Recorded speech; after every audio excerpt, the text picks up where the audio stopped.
I change. I have a change. Okay. Where it says welcome and introductions, Uh-huh. it says Marta invited. It should be Maritza invited because I was not there. We'll make the change. This- is there any more, Martha? No, Did I hear any objections to changing the minutes? Okay, here and now the minutes are approved. Thank you. Now, I'm going to propose to dispense with normal order to allow the chair to modify the agenda upon the accommodation, invited guests, and visitors. Do I hear a motion? I so move. Any objections? Okay, here and on, we will dispense with normal order. So I'm just gonna do a quick space for introductions, and I'm gonna start with Juan since he joined us first. Juan, can you just introduce yourself, please? Yes, hello everybody, mucho gusto en conocerlos. Yo me llamo Juan, soy uno de los organizadores on the Abigail Spanberger for Governor campaign. Yo soy el organizador para el octavo y 11 distrito congresional al momento. Nuestra organización sigue expandiéndose, pero yo seré el principal point of contact para aquellos que quieran ser voluntarios en la campaña o participar de cierta manera o nomás querer saber más de lo que estamos haciendo. Yo voy a dejar mi número de teléfono y mi email por si alguien quiere contactarme, hacer preguntas, saber más de lo que estamos haciendo. I welcome it. And Can, muchas gracias. can now you say that in English, please, so people can hear you too? Yes, of course. My name is Juan Delgado. I am one of the organizers for the Abigail Spanberger for Governor campaign. I am the organizer at the moment for the 8th and the 11th congressional districts. So I will be mainly the point of contact for anybody that wants to get involved, wants to volunteer, wants to know more about the campaign or what we're doing. I'm happy to follow up with anybody after this meeting or tomorrow. I will make sure to drop in my phone, my work cell, and my email so everybody can feel free and comfortable to reach out to me. I welcome it and thank you so much for having me here. Thank you so much, Juan. Thank you for joining us. I hope that we can have a good team. It's a very special election, and we want to make sure that we are ahead of everybody on this. Thank you. And Marta, can you introduce yourself, please?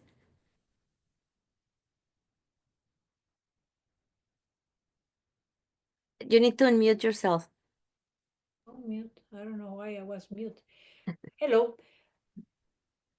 Let me see if I can find myself. I don't see myself. We can see you. Okay, I'm here. I'm Marta Calderon, and I am the liaison between Franconia and the Latino Caucus.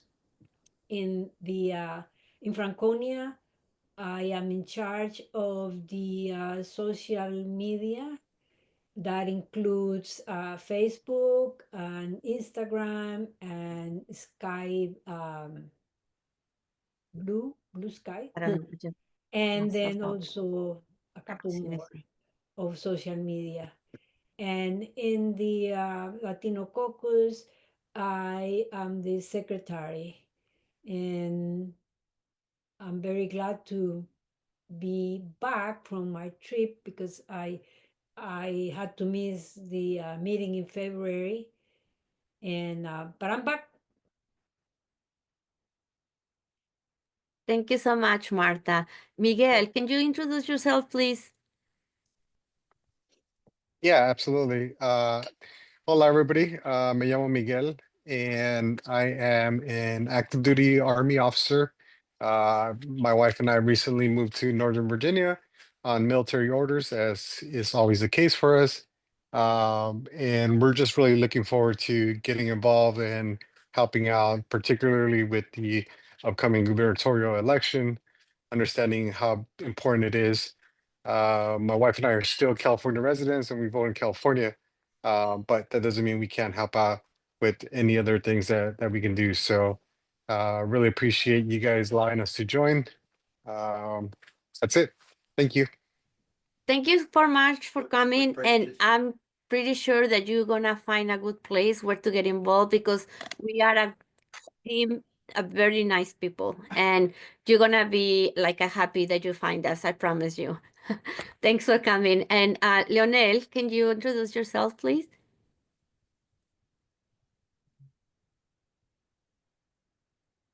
You're You're still mute. muted. You're muted.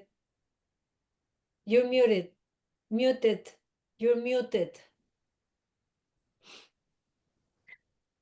You're mute. Uh-huh. Okay. My name is Leonel Rojas. I am also from Franconia, and with Marta, we are the Latino liaisons. Essentially, we have a large population of Latino people in the district. We are trying to engage as many people as possible.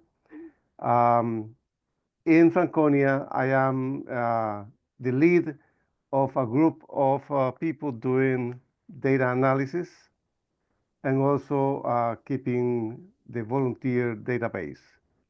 And in the Latino Caucus, I'm doing work with social media, essentially Facebook, Instagram, Blue Sky, and well, I think that's it. Thank you so much, Olen, and welcome back. We really miss you guys. And Antonia, can you introduce yourself, please? Can you hear me? Yes. Okay, because I'm having problems with my machines here, and you're kind of muffled. Hi, I'm Antonia Fazik. I've been a member or part of this for a couple of years now through my friendship with Maritza. No hablo español, but immigration is something that is important to me, and the realities of treating people with respect and recognizing that not one of us is native to this land. So, and the good group of people, and that's why I'm here. Thank you so much. And I see that Beatriz is joining us today. I'm so happy that you made it, Beatriz. Can you please introduce yourself? Thank you, Maritza. And I appreciate very much the invitation. I'm Beatrice Amberman. I live in Virginia Beach. And although I'm not representing my organization, I am the chair of the Virginia Coalition of Latino Organizations.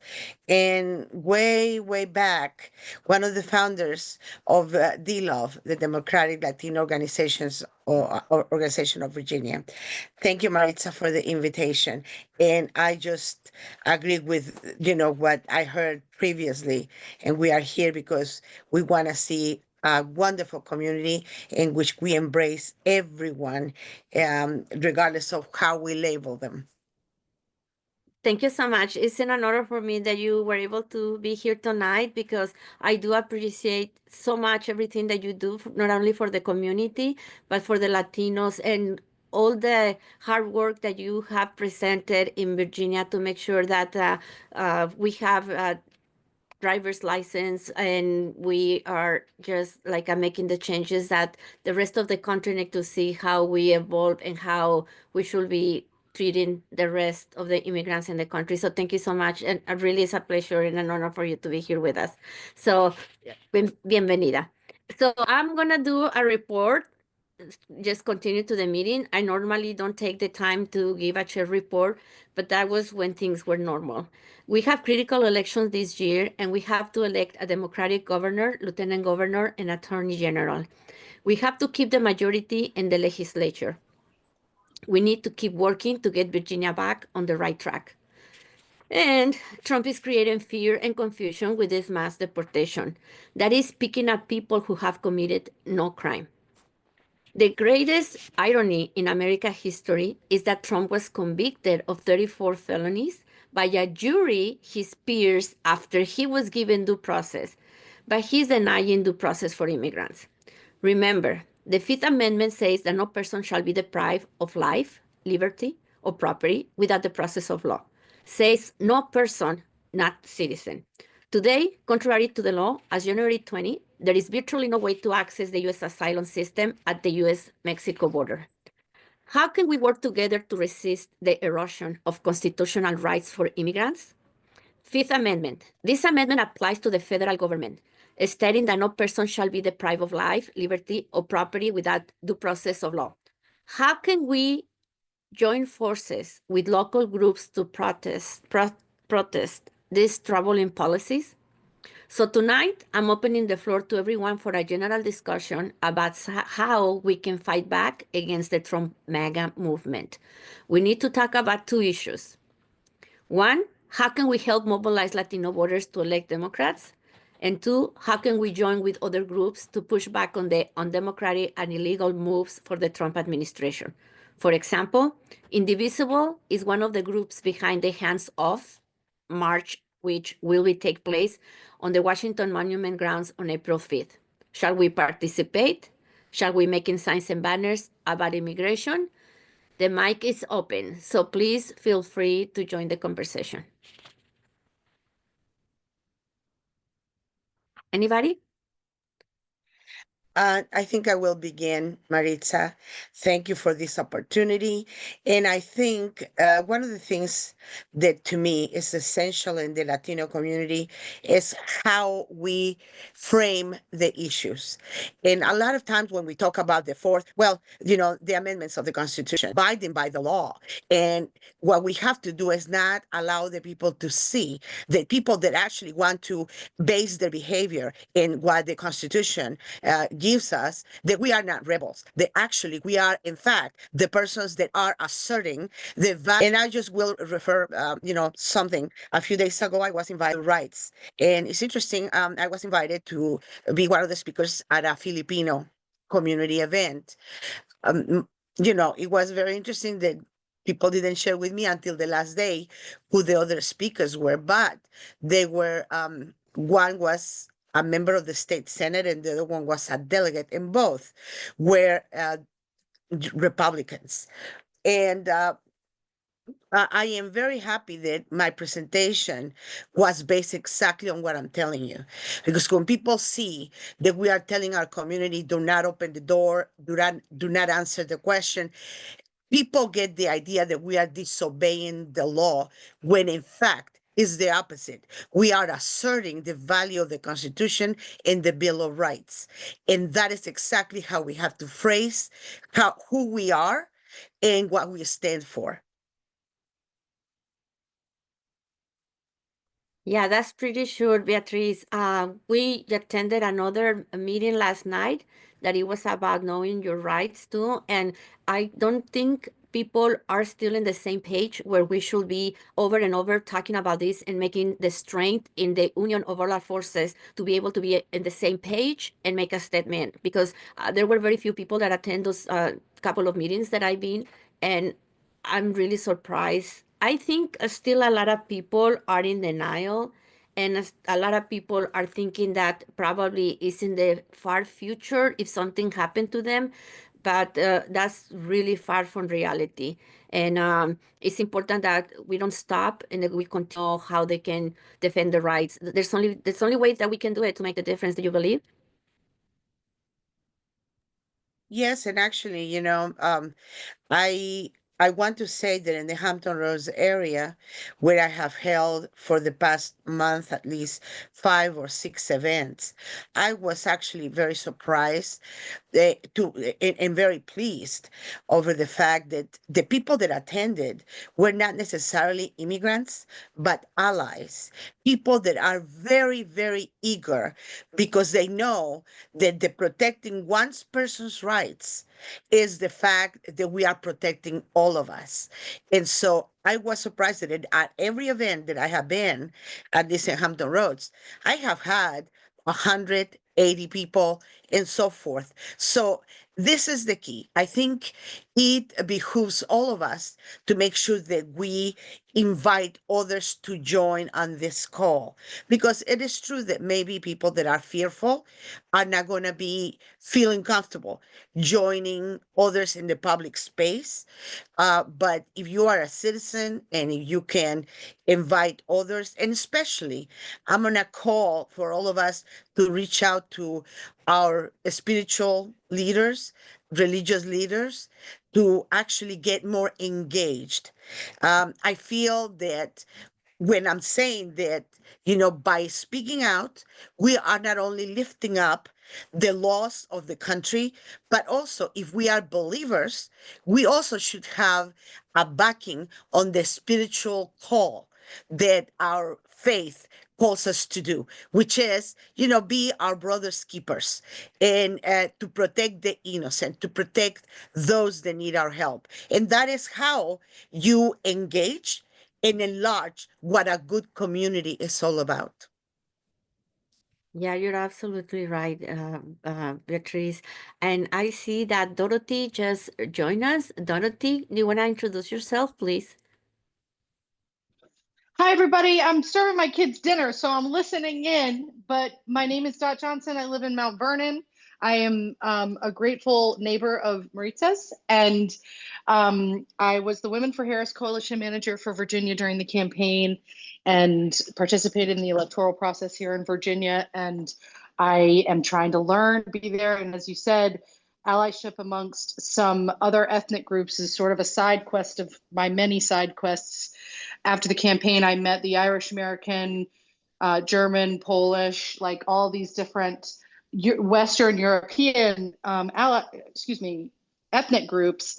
And one of my biggest takeaways was we need to be showing up for the Latino, African diasporas and AAPI, groups as well, because we kind of all stick to our own. And right now, some of these sort of like multi-generational ancestral immigrant groups, they do great when it comes to organizing themselves, but they don't always show up for everybody else, and we need to.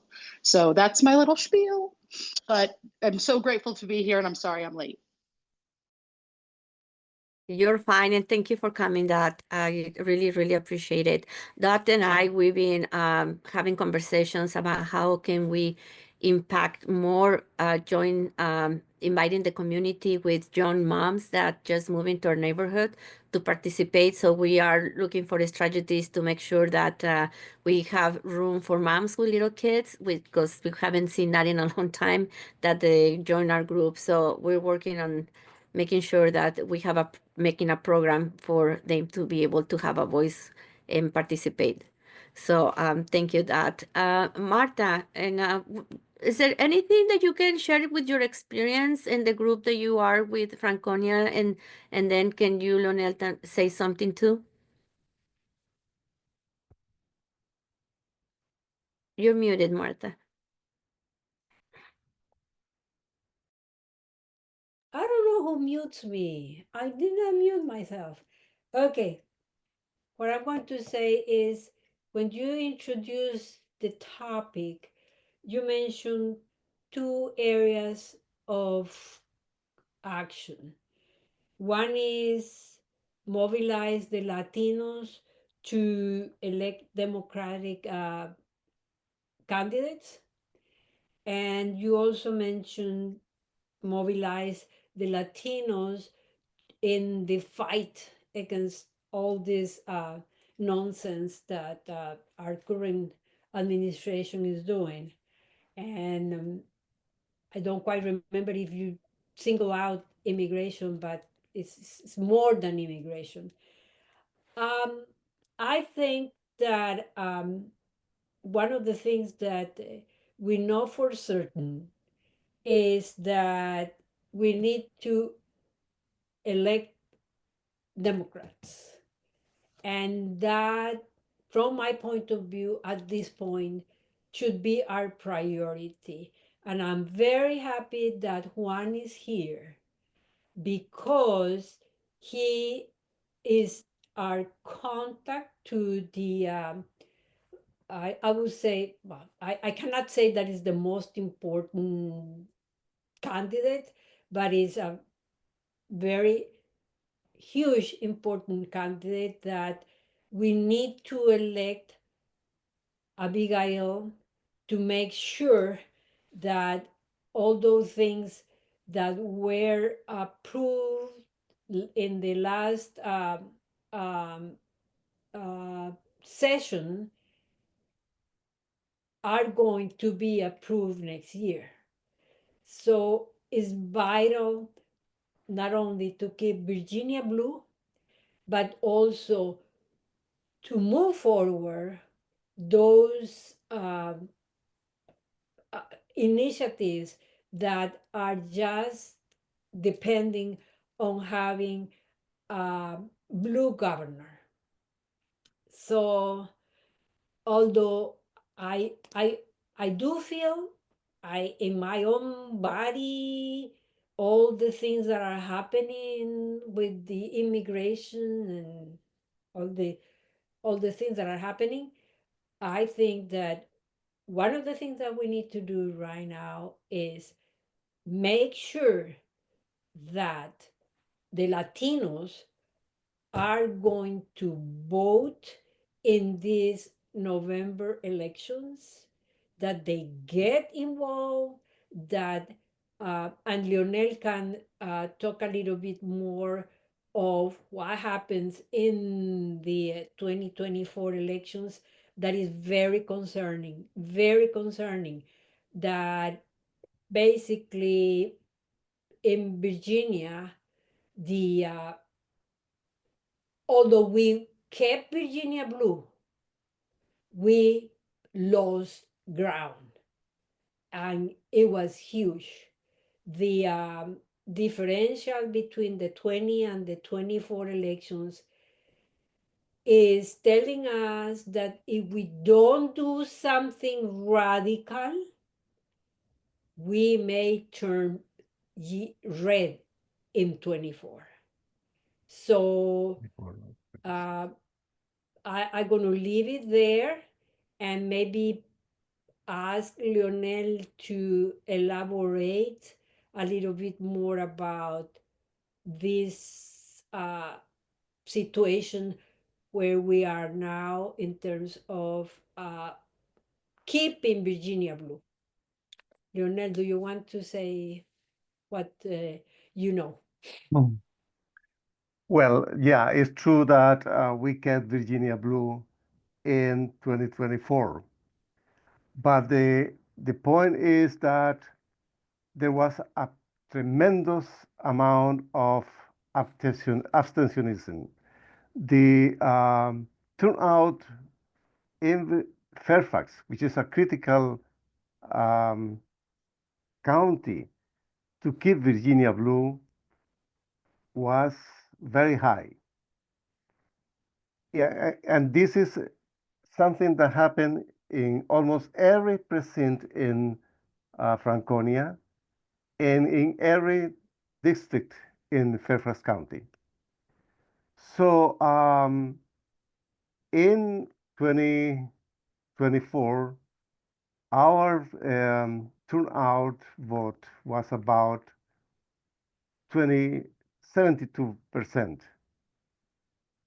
while in 2020 was 79%. So something happened. A lot of people didn't vote. Something happened. And we have been making uh, several, several people, several groups, several situations culprit of the overall situation. But the reality is there was not enthusiasm, there's not the willing to vote. And that was across almost every ethnic group. So there's still a lot of research to be done. But it seems that if this continues, we may face a situation in 2028 in which Virginia is going to be not blue, possibly purple, maybe red. So I think that people are sometimes very confident that we will continue being blue, confident in Franconia, confident in Fairfax and the whole state. But I think that we have to be very careful. There are many reasons, and one of the things that I did over this trip that we took, it was good to be outside the day-to-day situations with the Democratic Party and see that we were weak in leadership, we were weak in candidates, we were weak in organization, we were weak in messaging, and we were weak in technology. And I don't know how we are going to overcome these weaknesses, quite frankly. So I'm a little pessimistic, but I think that we have still a window of opportunity if we organize, we work in an efficient way, and we are observant of what our voters want.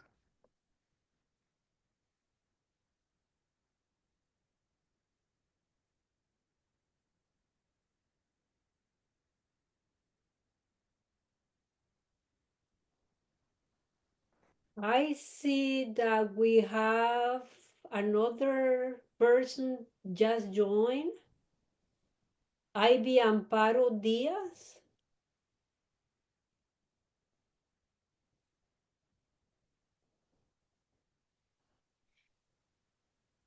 Is this your first time, Ivy?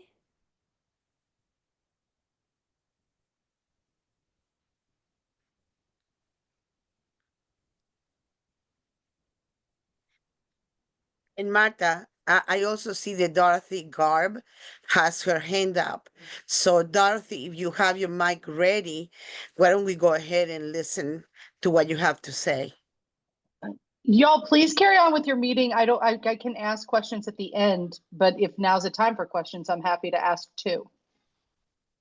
Yeah, go right ahead. I'm curious about election, to your point about the last speaker.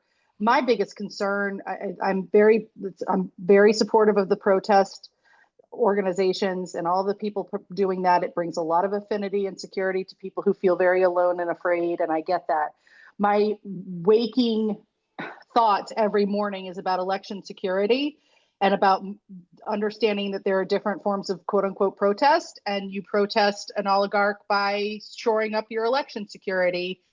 And I'm deeply concerned that we are so focused on a resistance movement, and I don't know what to do about what I'm saying yet, but I am curious about if we know that, like the Fairfax County Dems and Virginia Dems, like I haven't heard anything from us about what we're doing to make sure that our elections are secure and bulletproof. And maybe I need to do research. So if anybody has information on that, I'm part of Rev Up Virginia, which focuses on the disability vote, and they update us on, there are certain websites you can check to see what bills are in motion to affect election security. But so much of what we're witnessing is such a sideshow while they pass election, bills that disenfranchise voters or white voter rolls. We focus on that too late in the game, like when we begin to vote. And I'm curious if anybody knows about an effort there, because to me, I'd love to help be part of. There are people that don't want to go to protests. They're not protesters, but they want to make sure our elections are secure. It's one of the most innocuous ways to get people involved when they're not really ready for partisan work. So I'm kind of curious if anybody knows about that. And then the second, both question and suggestion, and I would be happy to help do this.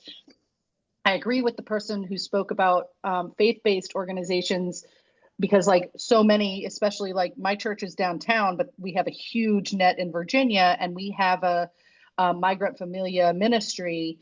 And I wonder about having a statewide or countywide prayer vigil online to make it easy and accessible for people to participate and multi-faith, because I have roots into the Catholic Church. I know people have different feelings, obviously, so do I, about the Catholic Church, but many churches have immigration ministries, and between the federal workers and immigrants, especially as we get into the Easter and Lenten season, it could be a really beautiful time to ask people to come together online for a vigil.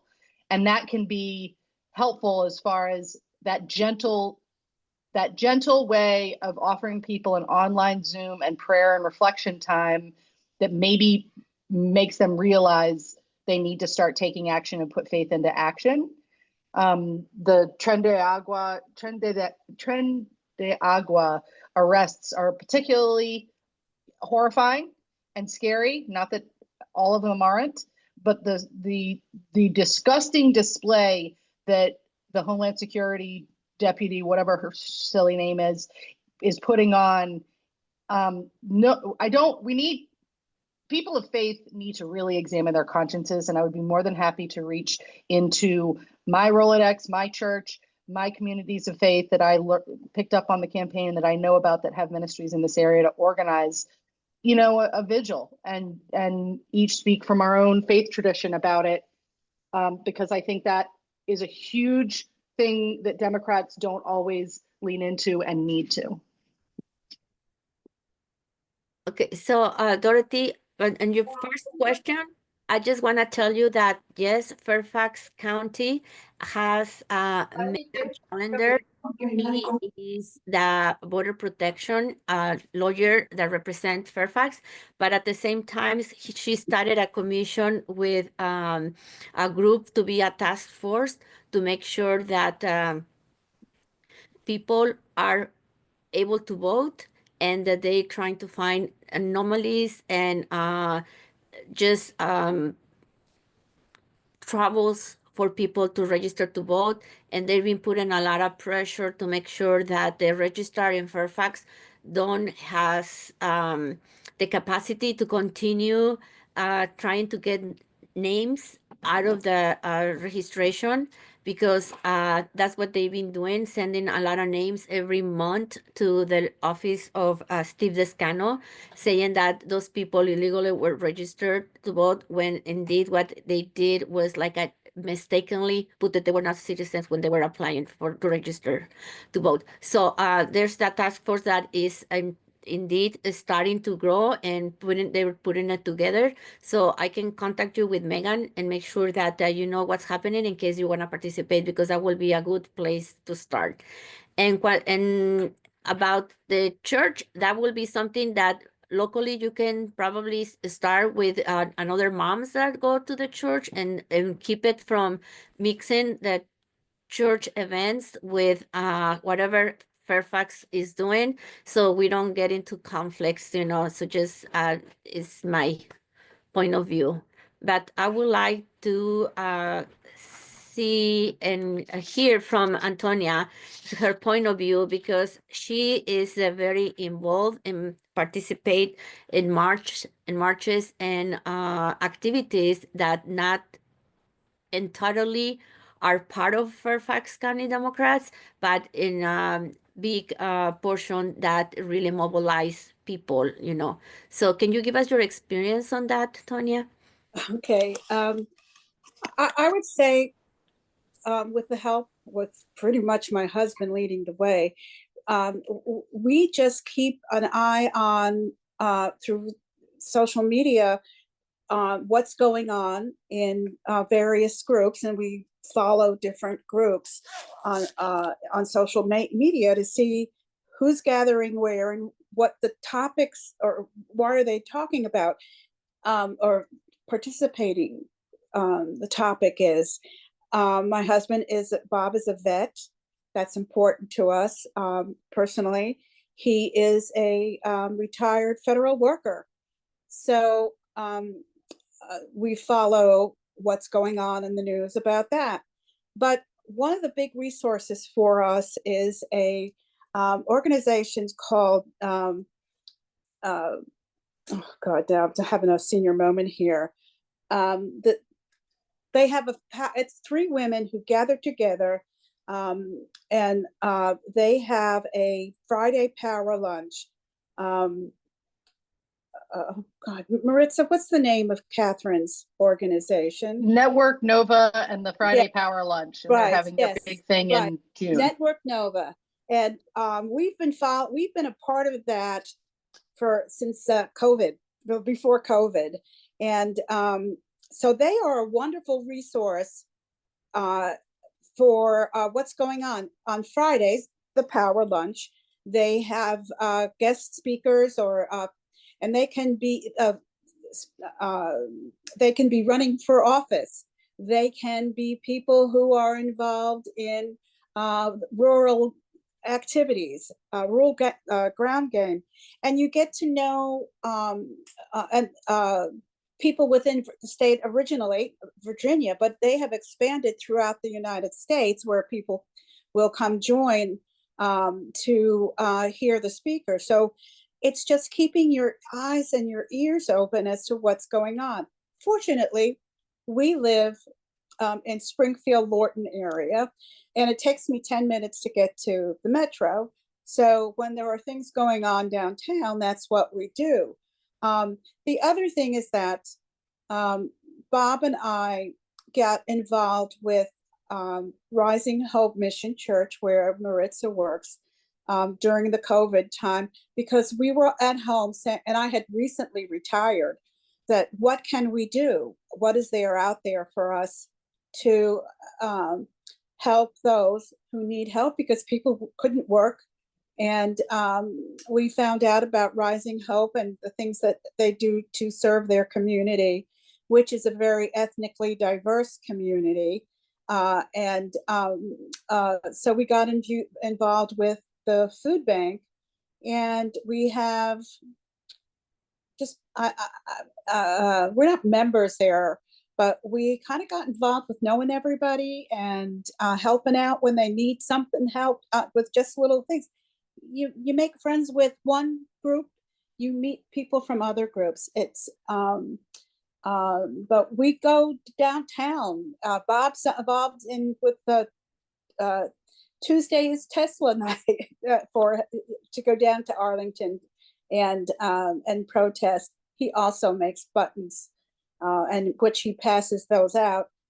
Any place he goes with a bag of political buttons, and it's a conversation starter. During the election period, they were conversation starters when we went to the Silver Diner. You'd be surprised. It's just there, he gives them out. He doesn't charge. He's not saying, give me $1, you can have a button.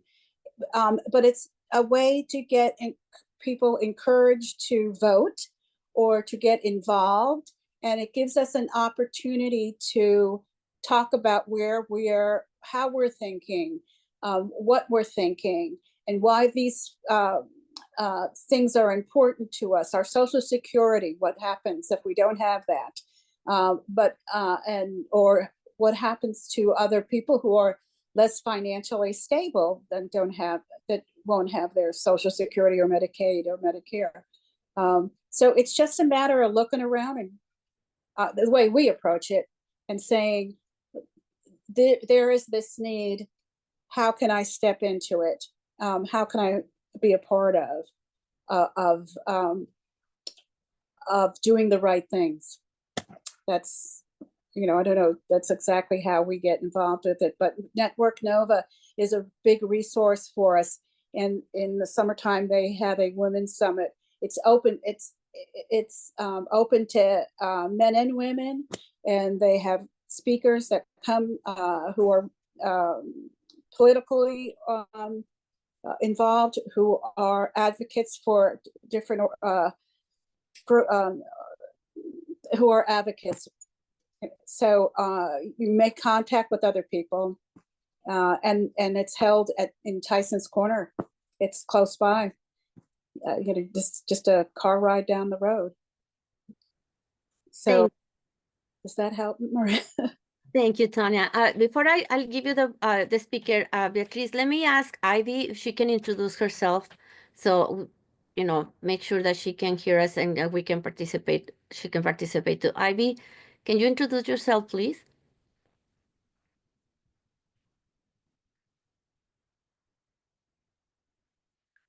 I don't know if she's available. She can hear us. I just wanted to make sure that if we will have an opportunity to let her speak. So maybe later she can do it. Beatriz, please.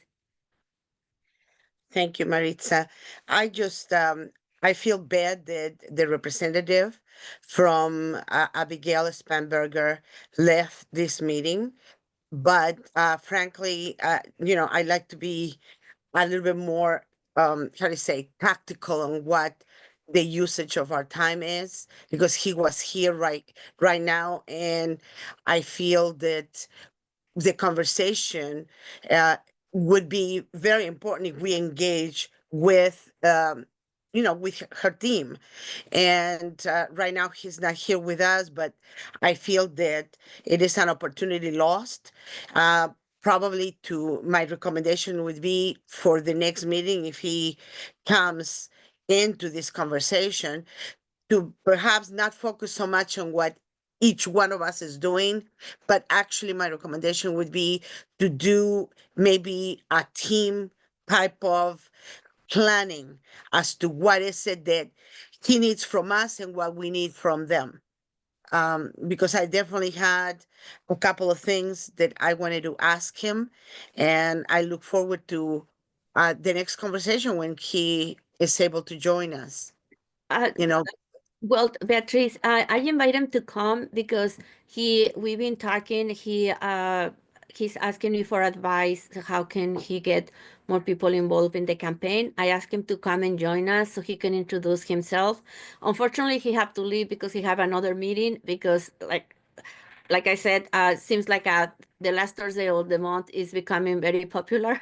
So he was taking advantage to go meet with another groups to introduce himself and be available. I'll be happy to give you his contact information and talk to him, and we can have the conversation and help him out. Is that yeah, I think that would be extremely important. Some of the things that we need to know is what type of an investment are they planning to have, so that the messaging will reach out to Latinos across the state. And who do they have, dedicated to our campaign other than him in the Northern Virginia area? I'm interested. I already met the person that is, promoting her campaign in the Hampton Roads area. It's a person from the African American community, but I was wondering if they planning to have somebody specifically dedicated to outreach to the Latino community. Thank you, Maritza. Yes, thank you, Beatrice, and I really appreciate that you took the time to come and join us. We're getting approached to 08 to close, but before we do that, I just wanna let everybody know that some of the well, a project that I'm working on it because I'm a little more than concerned that some of our elected officials that are really not watching for our immigrants. You know that two Democrats in Congress and one senator helped the Republicans pass the Laken Rally Act. And it's a very racist law that allows ICE to deport immigrants. With only the accusation of a minor crime, like a shoplifting, in other words, no due process. So Senator Warner, Rep. Bittman, and Rep. Subrayaman voted for the bill, and I'm working and putting a letter together to ask him why. I have a copy of the letter that I'll be happy to show you or share with you to see if you would like to participate on it, because I think that by just having the conversation, it will give us an opportunity to be more open to say what we need to say and be able to watch to make sure that this administration is not keeping us in the same direction farther if we do our part. So I cannot send this as a part of the Latino Caucus because I was told that I cannot do that. But as an individual, I can do it, and I can make a team and send it. So if anybody want to stay and hear the letter, that'll be fine. I'm gonna close the meeting so I can open the mic again for read the letter, and if you are interested in participate with me and put or make changes to the letter, I will really appreciate it. So I just wanna say that if you following us in social media is because Marta and Lionel are putting all this effort to make sure that, you know, people are aware of the things that we're doing, especially Lionel, that we are on Facebook, Instagram, Threads, and now on Blue Sky. So thank you so much, Lionel, for doing all this work. And I don't see if there's any other business. If you have another business, let me know, because I just want to make sure that everybody can participate in the FCDC Blue Fairfax dinner, and we need to make our Cantina Latina basket for the auction. And I welcome everybody to help us by donating some items. I adjourned the meeting, and we want to play a video, but before that, I would like to read. I have a comment about the cantina basket. You see, Marta. The comment is that in the bulletin, when you open the link for donating or whatever, what is opening is an email. Uh-huh. I was expecting a link to donate money. Okay. But that's not what is happening. So we are in the process on that, and we were told that the link is gonna be sent out tomorrow. Oh, okay, By good. tomorrow, and then we're just gonna be able to put it in like a button, and people are gonna be able to click. And then by clicking there, they're gonna go directly to donations if they wanna donate money. Okay, that's good. That's good because that was our first thought, just donate. But it just came an email. So Yes, yes, okay, we've been good. working on that, and then we were told that it's gonna be ready no more than 2 more days, and then we'll have it. We're gonna be able to put the link. We were still gonna have time to invite people to help us with donations, and with a bottle of any liquid, any liquor or snacks for our basket for the like our silent action. And before we close, I would like to try to make another call to see Ivy Amparo Diaz connect. I briefly saw her, and Oh, Ivy, maybe she can hear us now. Ivy, can you Ivy, introduce you yourself? hear us?